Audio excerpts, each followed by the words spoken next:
hablaremos del derecho internacional privado, inicialmente su definición. Entonces la rama del derecho es la rama del derecho que se ocupa de las relaciones de derecho privado entre personas o empresas de diferentes estados. La definición también puede verse desde varios autores. Para Carlos Vico, el derecho internacional privado es una rama del derecho privado cuyo objetivo consiste en estudiar el régimen de las relaciones jurídicas en las que hay uno o varios elementos extraños al derecho local. Para Romero del Prado es el conjunto de normas jurídicas que tienen por objeto o fin determinar la jurisdicción competente o la ley que debe aplicarse en los casos de concurrencia simultánea de dos o más jurisdicciones o de dos o más leyes en el espacio que se reclama la observancia. Para Álvaro Herrán Medina está constituido por el conjunto de principios que, traducidos a normas de carácter positivo, tienen por objeto fijar la eficacia de la ley sustancial del derecho privado en el espacio, cuando en la respectiva relación jurídica intervienen elementos extranacionales.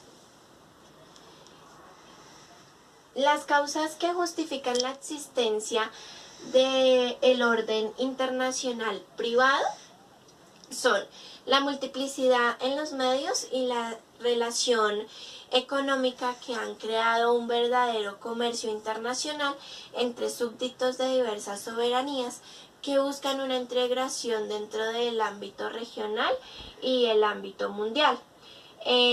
También está la existencia de una verdadera comunidad jurídica internacional en que la interpretación de relaciones e intereses es cada vez más real, logrando una efectiva y auténtica interdependencia económica y aboliendo una autarquía y aislamiento en que antes vivían las naciones. La multiplicidad de los medios de comunicación que han hecho desaparecer fronteras jurídicas. Y por último, la diversidad de órdenes jurídicas privadas y la frecuencia de relaciones de súbditos nacionales con extranjeros por vinculaciones familiares, patrimoniales y contractuales. El objeto del derecho internacional privado consiste en resolver los conflictos jurídicos derivados de las relaciones jurídicas entre personas súbditas de diversas soberanías que se rigen por distintas leyes. Esto significa que el derecho internacional privado tiene por objeto determinar cuál es la ley competente para regir la relación jurídica extranacional. Las fuentes del derecho internacional privado las veremos desde varios autores. De acuerdo a José Caicedo, las fuentes se les da dos significados. El primero es el de modos originarios de formación del derecho y el segundo de documentos destinados a probar la existencia del derecho. Bustamante y Sirven los dividen en generadores y testificativas, según generen inmediato las reglas jurídicas o que se las señalen con certeza dando testimonio de ellas. Para Goldsmith las distinguen entre fuentes reales y fuentes de conocimiento de las normas. Las fuentes reales de las normas de derecho internacional privado en fuentes formales, que son las convenciones internacionales, las normas insprivatistas internacionales y, segundo, las fuentes materiales, que son el derecho internacional público consuetudinario, el derecho consuetudinario interno y la dimensión de justicia.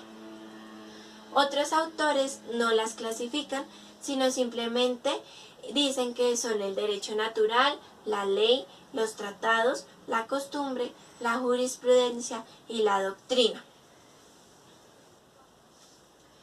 En la condición jurídica de los extranjeros, primeramente el extranjero es el individuo que no es nacional y se encuentra en un país distinto al de origen. La regulación de la condición jurídica de los extranjeros, al igual que la nacionalidad, es materia del derecho interior, pero ningún Estado puede ser arbitrario y negar la concesión de los derechos civiles a los extranjeros. El problema de esta condición jurídica se presenta antes de los conflictos de las leyes y para la condición jurídica se le aplican las leyes de cada país y para los conflictos la ley aplicable es infinitamente variable, pudiendo ser nacional o pudiendo ser extranjera. Buenas noches, como lo mencionaba anteriormente mi compañera, en la noche de hoy les vamos a hablar del derecho internacional privado, la nacionalidad. En esta segunda parte vamos a hablar de 4 aspectos importantes para poder definir la nacionalidad. El primer aspecto es la capacidad jurídica de las personas, la nacionalidad, los conflictos de la nacionalidad y los fundamentos de la eficacia extraterritorial de leyes y sentencias. Como primer personas jurídicas. La capacidad jurídica de las personas en derecho es la aptitud de adquirir derechos y contraer obligaciones sin ministerios o autorización de otro. Tenemos 2 clasificados en la capacidad jurídica, y es la capacidad de goce y la capacidad de obrar o ejercer. Es importante aclarar que las dos las puede tener un ciudadano de cualquier país, pero la diferencia es que la capacidad de goce es la idoneidad de una persona de adquirir derechos y contraer obligaciones, mientras que la capacidad de obrar o ejercer es la idoneidad de una persona de ejercer personalmente los derechos y cumplir las obligaciones que, como anteriormente lo mencionaba, se contraen. Para explicar este tema voy a hacer un breve ejemplo. Entonces, tenemos como capacidad de goce un niño menor de edad, donde puede ser propietario de un inmueble, de un bien, de una vivienda. Ahí ya tiene capacidad de goce, pero no tiene capacidad de ejercer o de obrar. ¿Por qué? Porque aunque es dueño de una propiedad, no puede ejercer un contrato para venderla, arrendarla, hacer un uso en temas jurídicos con otra persona que desea acceder al bien. Es importante aclarar que para poder ejercer la capacidad, algunos países, según sus leyes, ¿cierto? Como en el caso de los países de Latinoamérica, es ser mayor de edad. Entonces, cuando usted ya cumple los 18 años, ya tiene capacidad de ejercer. En la legislación mexicana, solo por el simple hecho de nacer ya se tiene la capacidad de goce, y esta se pierde al morir. Como lo mencionaba anteriormente, usted debe ser mayor de edad según el Código Federal para poder tener la capacidad de ejercer. Un tercer y último aspecto importante en esta capacidad jurídica de las personas es la imposibilidad de ejercer o gozar la capacidad de obrar. A este término o a esta situación se le llama una incapacidad. Es importante aclarar que para el ejemplo anterior que teníamos del niño con la vivienda, hay una manera de que el niño tenga una capacidad de ejercer casi igual a la de un adulto, y es por medio de la emancipación. La emancipación se refiere a toda aquella acción que permite a una persona o grupo acceder a un estado de autonomía por cese de la sujeción de alguna autoridad o potestad.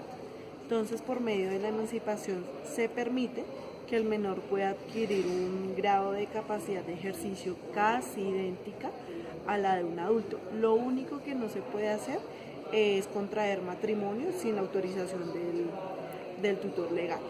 En la incapacidad, como lo mencionaba anteriormente, hay una incapacidad legal y es la interdicción. Ahí es cuando se transfiere la autoridad a un tutor legal para que pueda tener la capacidad jurídica de esa persona. La nacionalidad. La nacionalidad es el vínculo sociológico, político y jurídico que une a una persona con un estado determinado. Esta definición y de aquí en adelante la información fue tomada del libro Tratado de Derecho Internacional Privado de Marco Gerardo Monroy Cabrera, escritor del libro. Entonces él explica que es un vínculo sociológico porque reúne factores importantes que son culturales, históricos, radicales, geopolíticos, que hacen que exista una comunidad espiritual con un destino en común. Dice también que es político porque el gobierno, las personas pueden participar activamente del gobierno, de su ejercicio de ser elegido y elegir. Entonces crea un vínculo por temas más de desempeñar cargos de la dirección del Estado. Y finalmente indica que es un vínculo jurídico porque implica que se trate un verdadero Estado del cual se hereda. Finalmente es un vínculo jurídico porque implica que el verdadero Estado del cual se derivan unos derechos y obligaciones civiles con la persona. Este triple vínculo permite la protección a sus nacionales en el exterior, ¿cierto? Pero también deriva unas obligaciones para los nacionales. ¿Qué tipo de obligaciones? Por ejemplo, el pago de impuestos, la prestación del servicio militar aquí en Colombia. Entonces, este triple vínculo aspectos hace que se forme un vínculo entre la persona y el Estado, generando así una identidad. Bueno, esos como aspectos generales de la definición de una nacionalidad.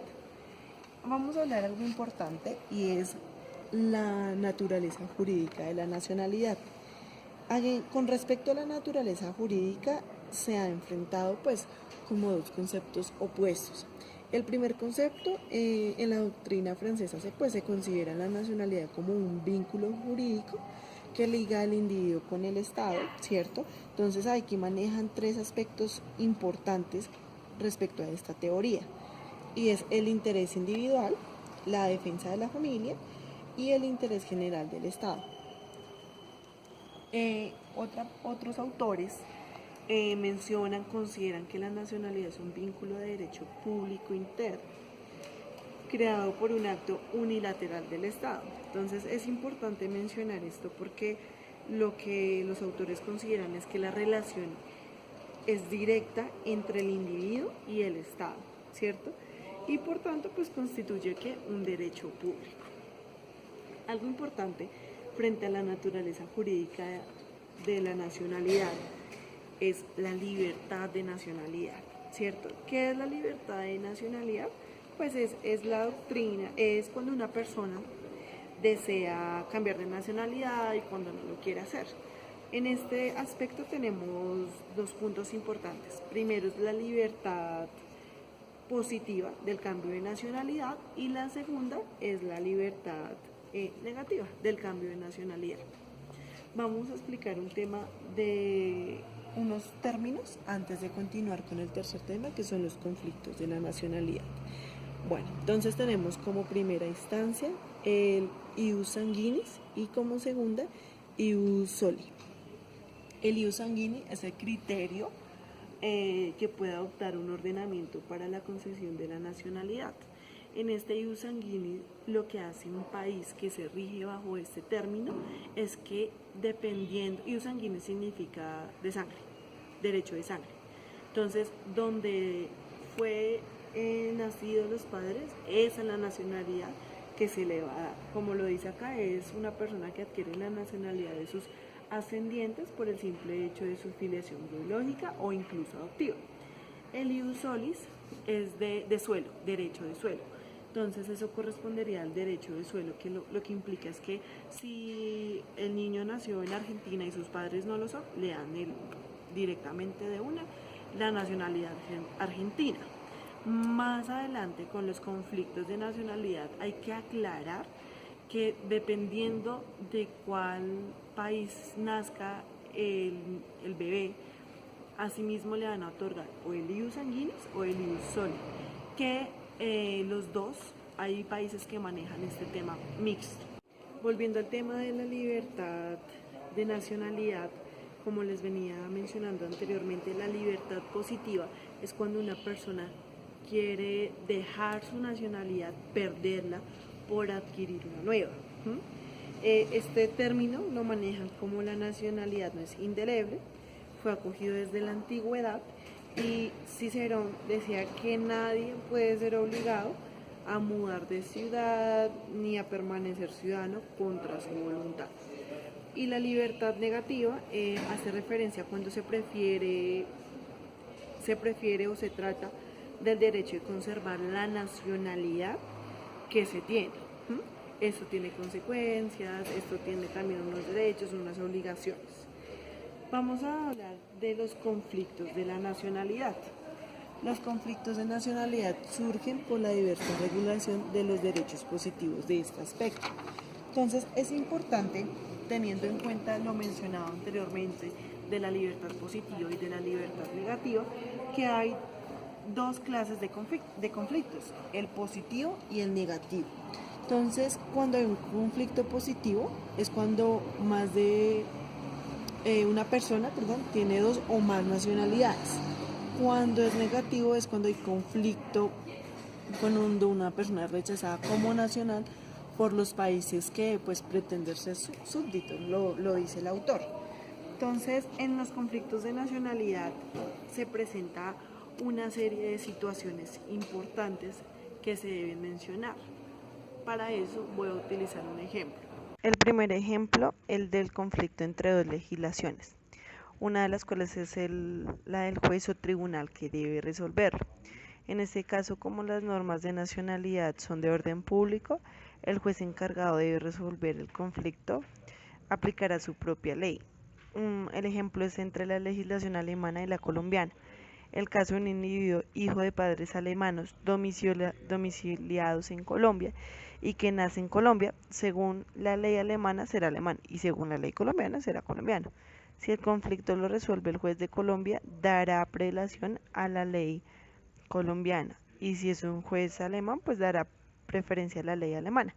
En este caso, que se le otorgue la ley colombiana, se estaría utilizando el término ius solis porque está dando el derecho del suelo. El segundo ejemplo es el conflicto entre legislaciones, cada una de las cuales adopta el ius sanguinis, es decir, los dos países aceptan el ius sanguinis.